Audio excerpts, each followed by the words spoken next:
So Charles, you have a billionaire wiring you money today. You literally just told me that. And you're also about to start working with a $1 billion software company, also happening this week. What's going on in the world of JVs and what are you doing? Well, as it turns out, when you have systematic ways to get in front of more of your ideal clients, leveraging partnerships, speaking systematic referrals through building deep relationships, turns out it's in high demand.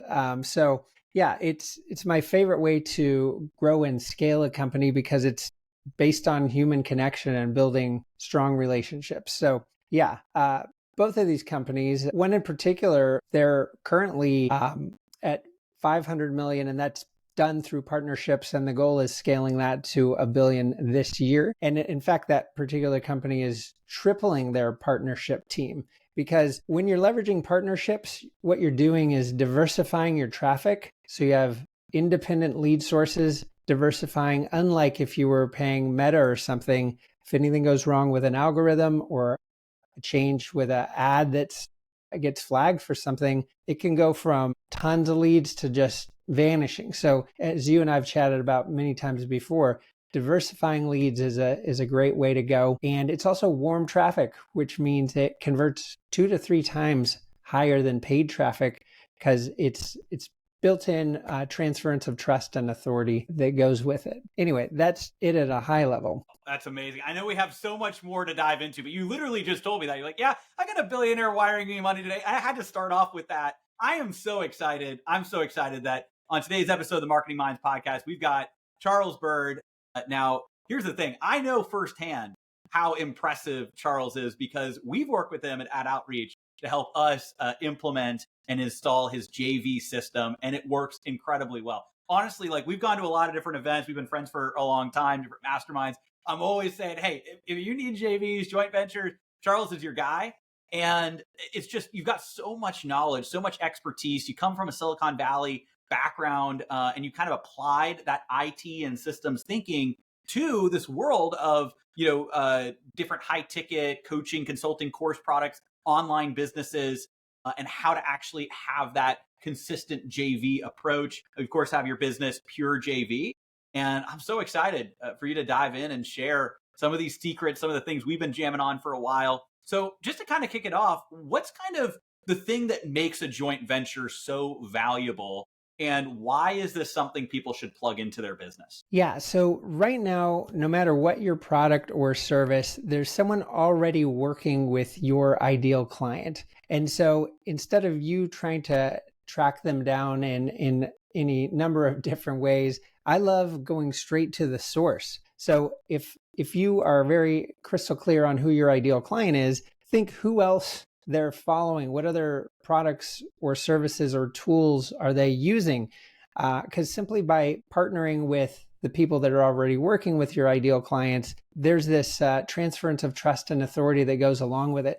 I'll give you an example of someone who is in the, let's say, a money manager or someone in a financial market. Are you going to hand your money or retirement to someone to manage that you just saw a Facebook ad for? Or if Alex, like, this guy is the best, I've been working with him this long, he's helped me in all these ways, there's a ginormous difference between those two avenues. So we can harness that by consciously leveraging warm traffic, building in that transference of trust and authority to get straight to the right people. So it starts with creating a core strategy around partnerships. If we have time, we can talk through 4 key partner types, just so you get a sense of it. And I'll note for some of you, if you come from other verticals or professional backgrounds, you might think of joint venture partnerships as like 2 companies getting married and doing these like intense things together. In this context, we're talking more about promotional partnerships where, you're having a partner invite you to share your product, service, or messaging to their audience in a way that aligns with why they're following that particular leader to begin with. So let's see, I'd love to touch on 4 main partner strategies so you just get a sense of different ways you can work with people, because there's all kinds of different strategies. These are just some of the main ones. Number 1 would be presenting to other people's groups. And there's a couple flavors of this. So Alaric, I know you have high ticket clients. And so, as an example, it would be, well, just like a year or two ago, you had me come in to your high ticket client community for an event you were hosting to share value around partnerships. So that's one example. Another can be referral partnerships. Now, all of us get referrals just from clients here or there that come in, but we can have partners who are consciously looking out for your ideal clients and systematically sending you referrals. I call it getting referrals by design instead of by luck. Then there are kind of broader promotions, things like webinars. This would be someone mailing their entire email list to a training that you're putting on. They're hosting you and introducing you, building in that transference of trust and authority. So everyone that registers for that training is growing your email list. That can happen by hundreds or even thousands of people in a week. And then there's social JVs, things like podcasts, interviews just like this are a type of social JVs. Depending on your product, you can look at who are your ideal clients. Are you selling something that's low ticket and subscription versus something high ticket, high touch? Because that will help you determine the most appropriate joint venture strategies to pursue. Absolutely. And that's one of the things that I think is so interesting, because I know before I started working with you, I didn't realize there were so many different ways to establish a joint venture, that it also doesn't have to be, like you were saying, this kind of big, over the top kind of like, marriage, right? Where you get two companies together. Like, you can just say, hey, let's promote each other. You've got something great. I've got something great. My audience can benefit from what you have. Your audience can benefit from what I have. And then also the other thing too is there's referral commissions back and forth. So sometimes I think people, and it depends on how you structure it, there's different ways to do it. Like you said, the 4 different types. But I think sometimes people are like, well, what if I've got a bigger list than somebody else? Like, so how do you structure these types of commissions? And I know there's also different ways as well that you teach and recommend. But what are some of the ways to kind of structure these types of commissions or exchanges? Like, what are some of the ways that people can actually compensate for these JV promotions when they're looking to do them? Yeah, great question. So I like to start a little generic. Let's say you've got like a digital training. So it's limited overhead for you to fulfill on. Someone's just signing up, they're getting access to a course. So something like that would have a higher commission, something like 40 to 50%, because there's, again, minimal overhead for you to fulfill. Where something like a group program where they're getting some personal attention, it's higher touch, that would be somewhere between a 25 to 35% commission. Or for the kind of work I do, which is all high ticket one-on-one, something like that is a 10% commission. So you just kind of gauge how much overhead is involved, how much personalization is involved, and that can help you come up with a great referral commission.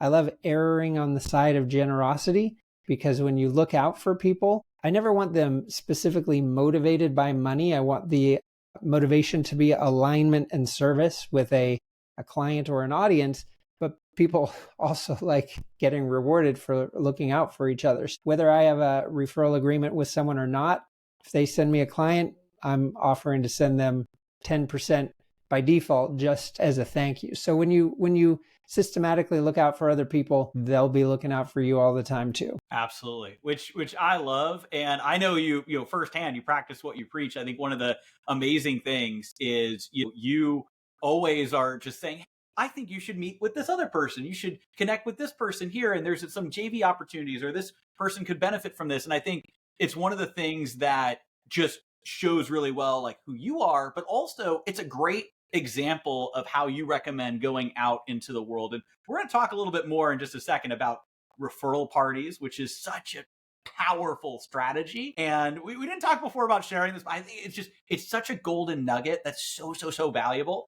So we'll talk about that in a second. And also your kind of strategy. I know you've got your ping, proposal, profit kind of workflow as well. We'll talk about that in a second. But I also want to understand, like, how do you approach relationships with people? Because you go to a lot of masterminds and events similar to me. You're constantly meeting different people. And I know you're a value first, super connector, one of the most well-connected people I know.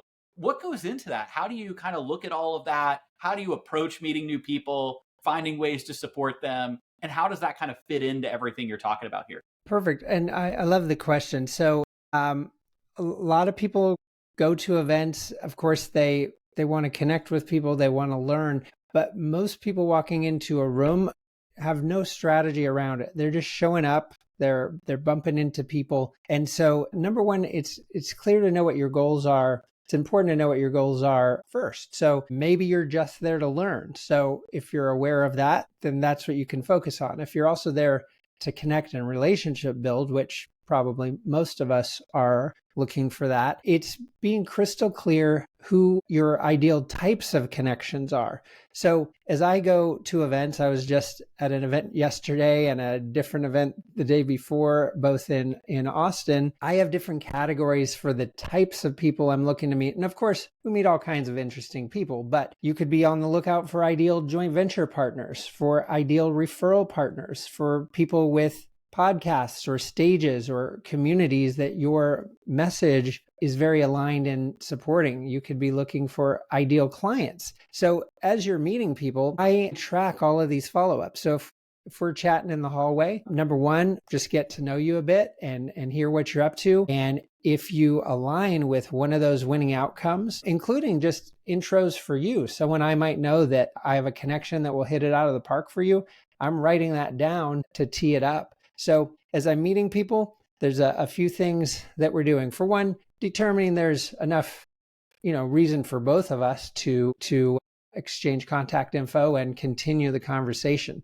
So the first thing I'll do, hit it off, determine when there's one of these winning outcomes is possible. Then I'm offering to share contact info. So it's where you just touch the tops of your iPhone together. I've renamed that to be the Byrd bump. And that's when iOS will prompt you to share your contact.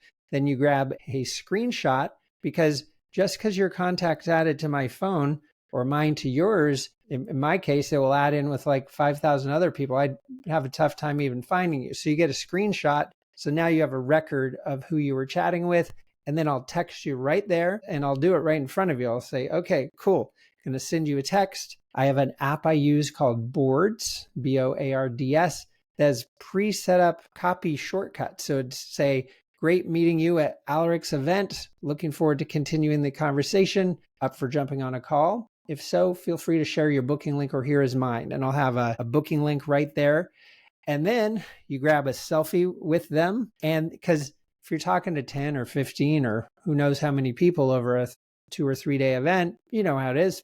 We all blur together. So if you have a photo and you're like, oh yeah, I totally hit it off with Alaric. This guy's freaking awesome. YouTube genius. So then that way you're following up. Like I came out of an event in Tampa a couple weeks ago. I had 25 follow-ups. So being systematic about it.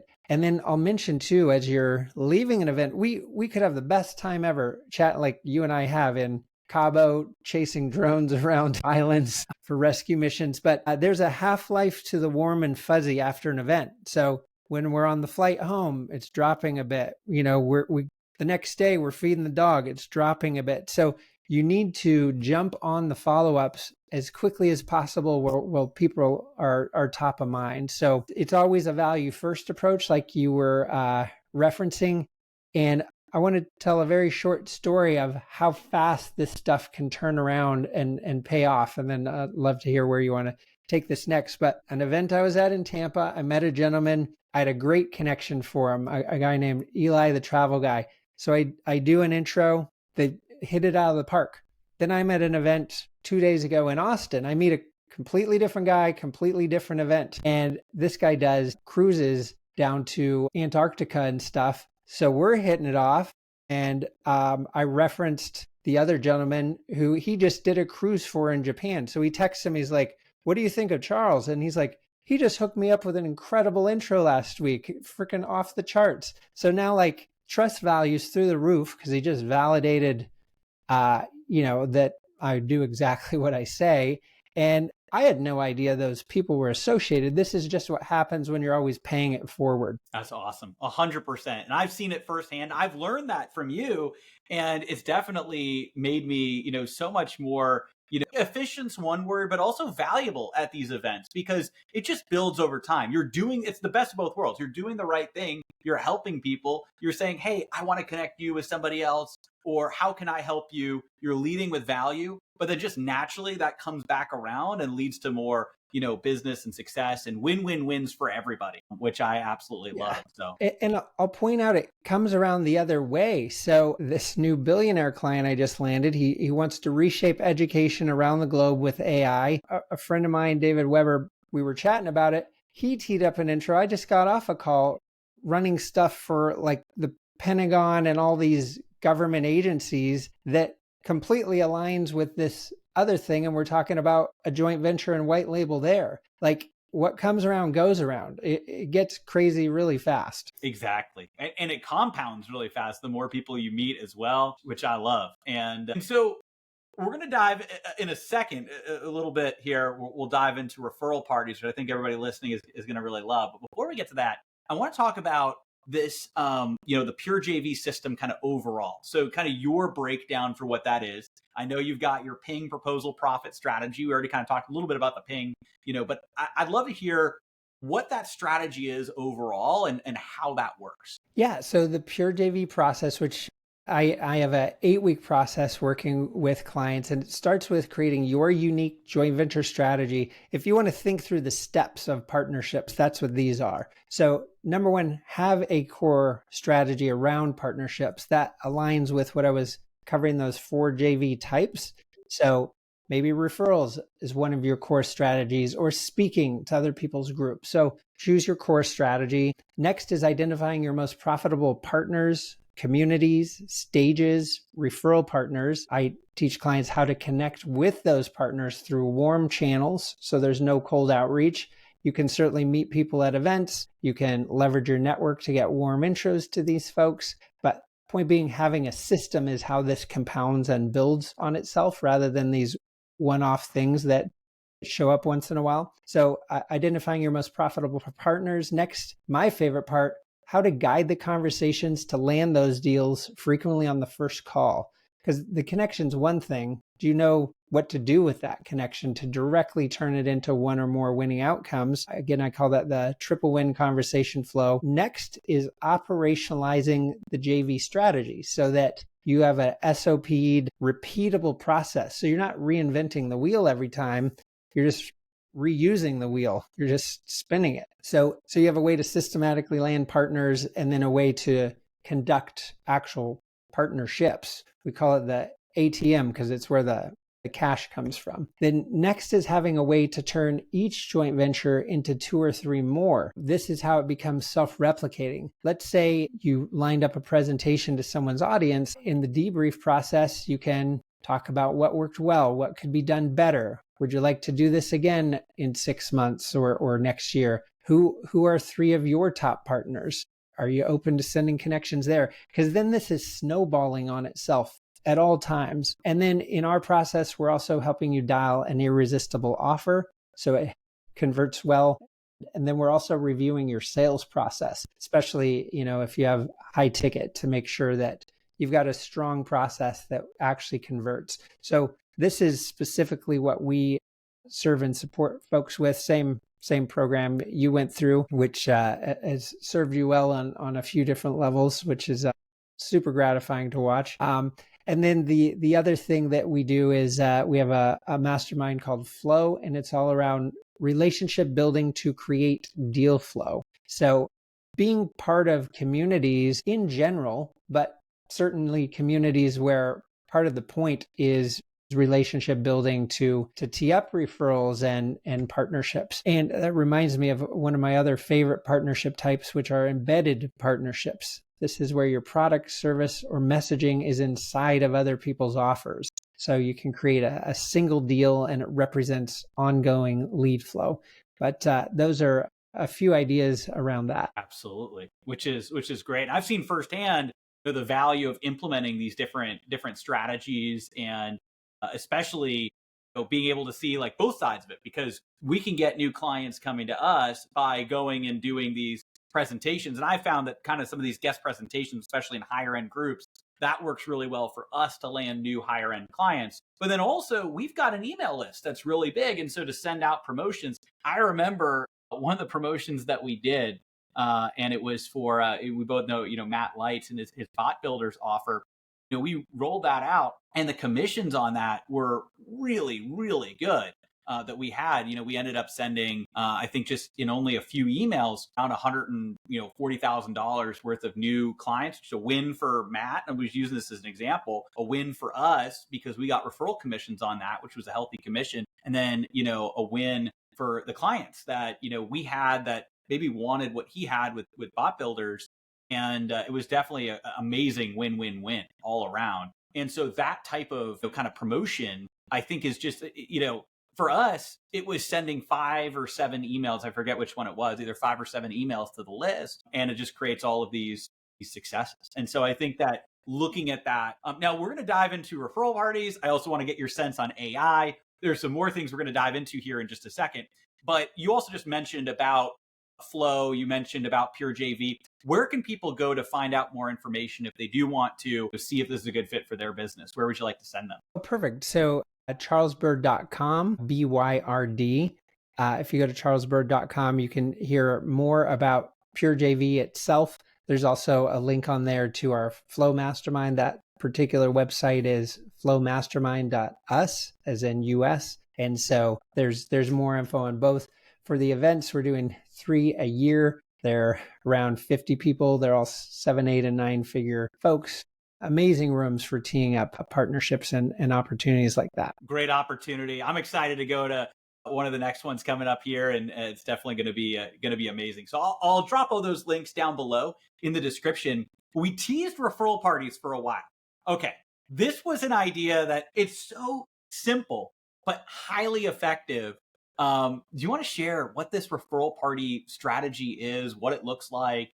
Because this is also a real actionable takeaway that people can start doing, right here after watching this podcast. Like, what's the referral party strategy and how does that work? Yeah. So my friend, client, and referral party partner, Mike Koenig's actually coined that term.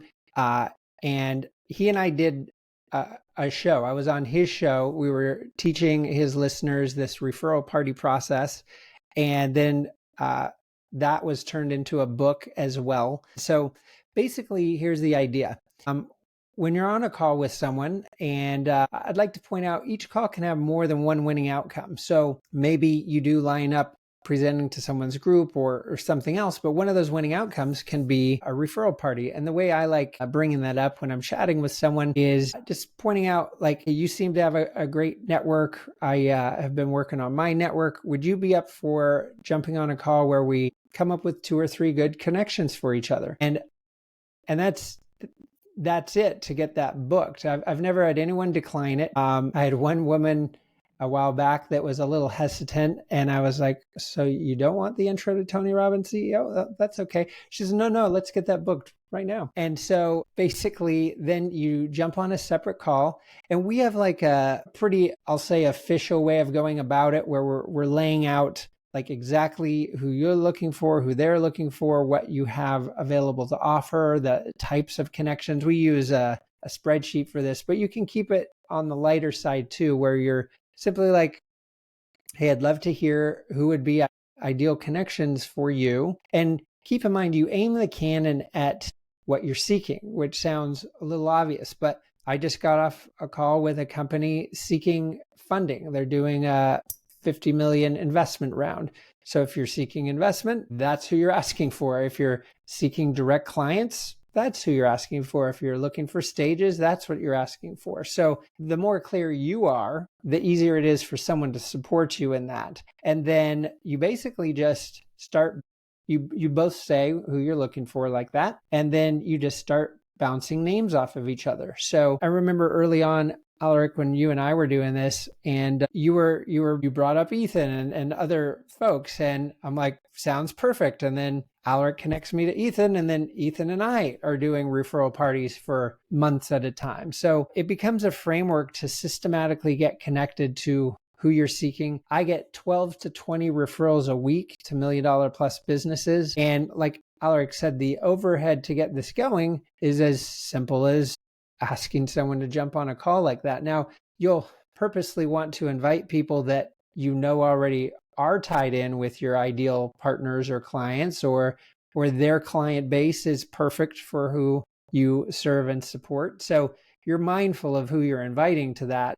Point being, if you know who you're seeking, then you simply ask. And next thing you know, they're teed up. And I'll point out, you'll find these sluggers that, and many of which I taught them this process, and their networks have blown up. You'll find these people that they're the gift that keep on giving, and you're supporting them the whole time too. And then other folks, like I was on with someone big in the health space, and we went through the process, and when we had great names for each other, but when we got to the end, I was like, this is the end of my Rolodex in this market. So like, you can be mindful of if it makes sense to continue doing them or not. Or if you have a few that go great and then they're slowing down in the volume or quality, you can just space them out further and go, hey, why don't we touch base again in 4 or 5 months? Because you're both going to meet a bunch of people between now and then. So shout out to Mike Koenigs for creating that name and term. And I was happy to contribute to that too. And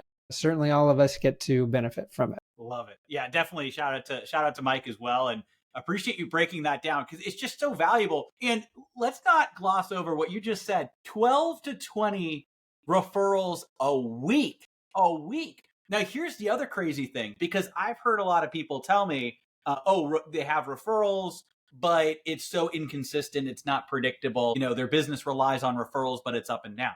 Well, this right here is literally the strategy if your business relies on referrals to actually make it predictable. Now, both of us will say your business should not completely rely on referrals. You should have JVs, you should have YouTube ads, you should have other marketing. But, that strategy right there is so powerful. And I want to echo one thing back. And I also want you to expand on this. But one thing that you taught me, which I think is really valuable, and I've really taken this, is every single person, and I already know, like, I love talking to all kinds of different people at events, but every person that you meet, there is some opportunity to do something with them at an event, assuming they're in your industry, right? So like you were saying, it's not going out to random people on the street. It's like you go to an industry event, a mastermind, you meet somebody else in your industry, you meet multiple people, and you text to hop on a quick call, and that can turn into multiple outcomes. Either they're a client for you, a potential client, right? Or you need their services, right? So there's some people, sometimes I go and I meet people like with you, right? I was like, we met at a mastermind. I'm like, I need this, for myself. But you have that. So either people become a client or you become a client of theirs. So there's opportunity there.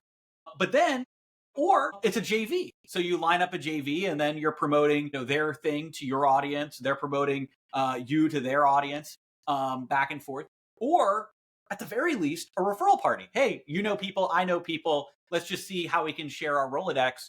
Who are you looking to reach? Here's who I'm looking to reach. But all of those outcomes are great, and yeah, theoretically there might be a fourth outcome. Maybe it's not one of those. You just met a cool person and now there's, somebody that'll say nice things about you, the next time. But like all of these are really positive things. So, I don't know how much you want to expand on that because I just want to kind of sum up some of what you were saying. Was there anything else you would add to that? Is that kind of the full understanding there? Yeah. And it comes back down to the winning outcomes. It's the same reason you would know why you're going to an event or the types of connections you're seeking. Because in general, and there's always exceptions, but in general, they should fall in those main buckets.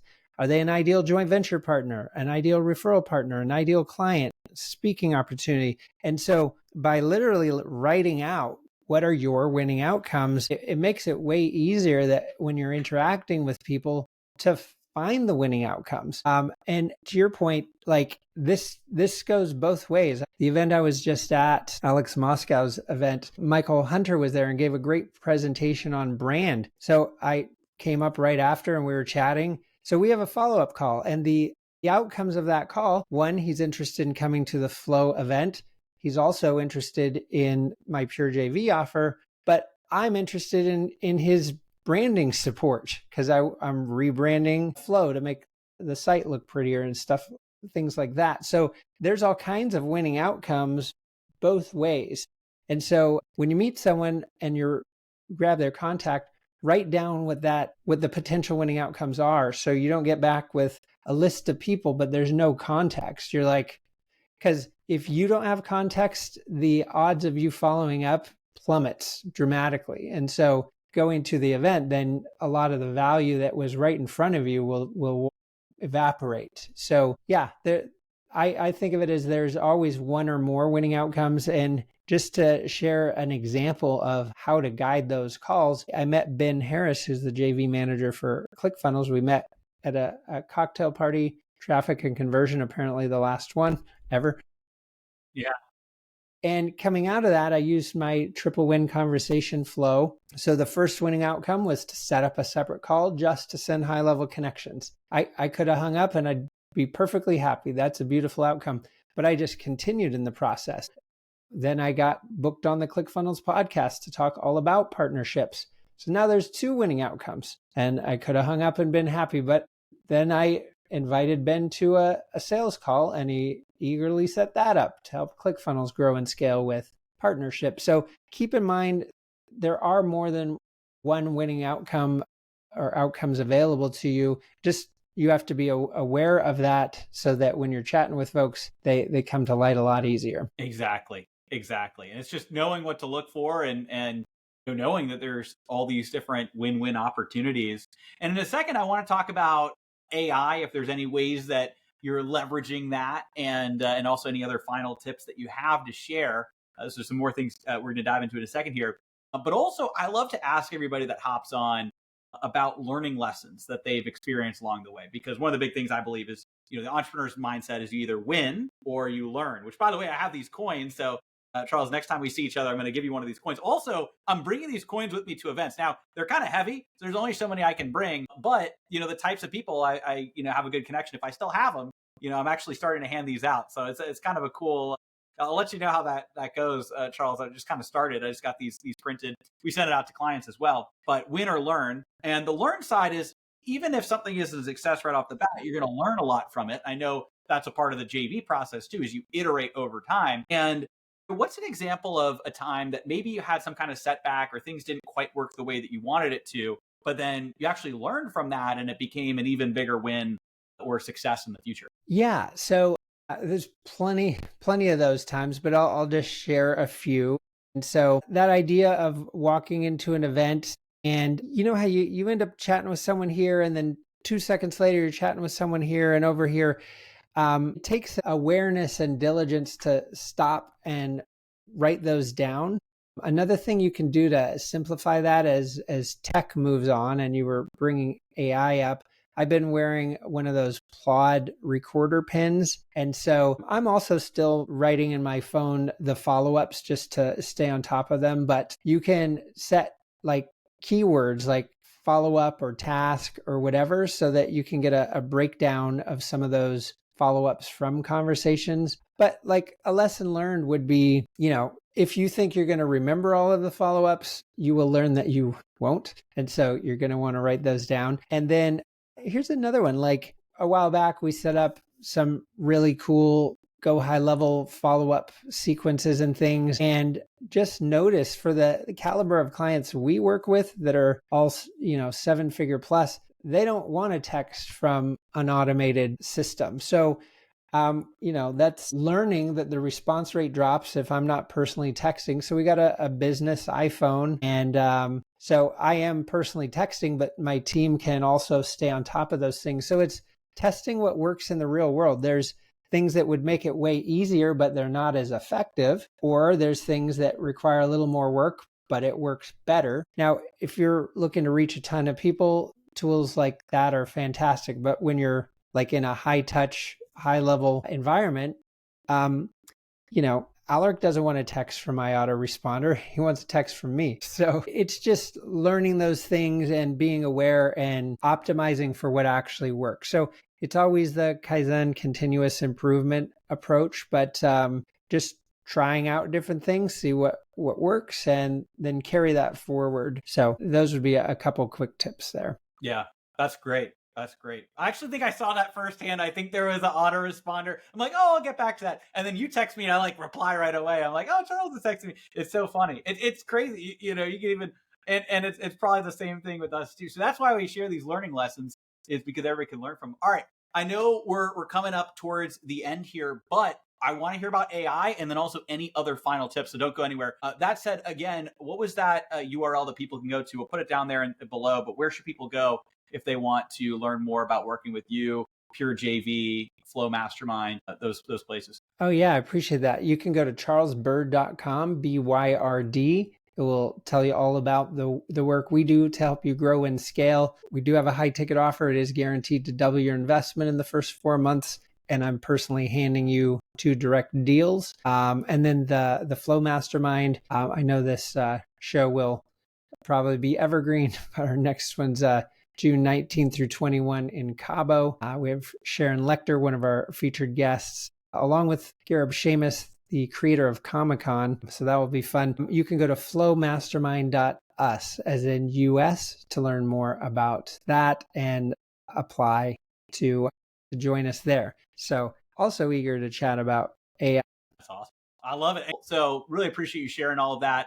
And what I can say too about Charles, having worked with him directly, like, if you were looking to implement JVs, he is absolutely the person to work with. But it's also not like if, like, why is this an if? JVs are so valuable. And I think the thing that's really cool is he goes in and actually helps you find people for that JV right off the bat. Like, he's going to do a couple of these deals. And so that in of itself, like, that's worth the investment itself. But then he's also teaching the strategy that you can use. We literally just landed a big JV earlier today. And sure enough, like, literally, I was telling him, oh, hey, we just used your strategy. We landed another JV. And he's like, oh, yeah, I know Danny, who was a client 9 years ago. So of course, small world, but it just shows, that you've been doing it this long. It works so well. And so definitely encourage people to check out the link below. All right.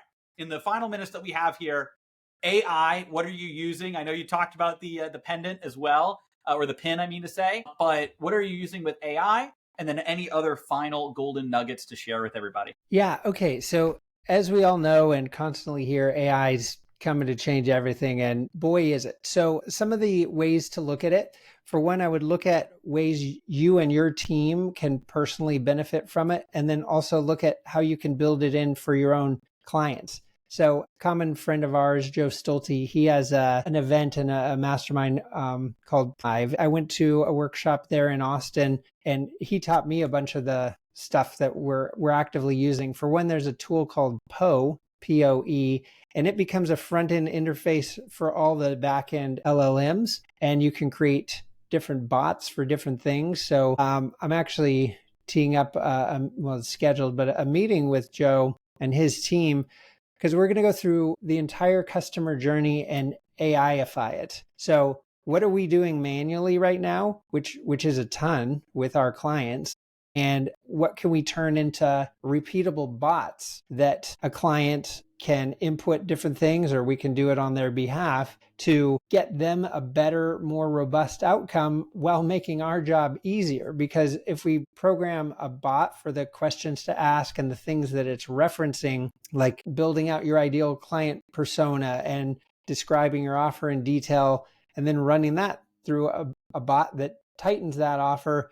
And when you have each of these things referencing the other, then when it's writing copy or things like that, it already knows who your ideal client is. It already knows what you offer them and the outcomes they get. So everything becomes a lot tighter and cleaner, because you're not just launching ChatGPT to spit out a Facebook post with zero context. You're using it where it understands your business and client to begin with. So I would highly recommend going through your customer journey and looking at what could be done better with AI and just build it into your own process. And a shout out to Joe for his event. So happy to intro anyone to him as well. So yeah, those are a few things. And again, I'm viewing it through the lens of what can me and my team use to make our job easier, and how can we empower our clients directly with AI as well. I love it. Love it.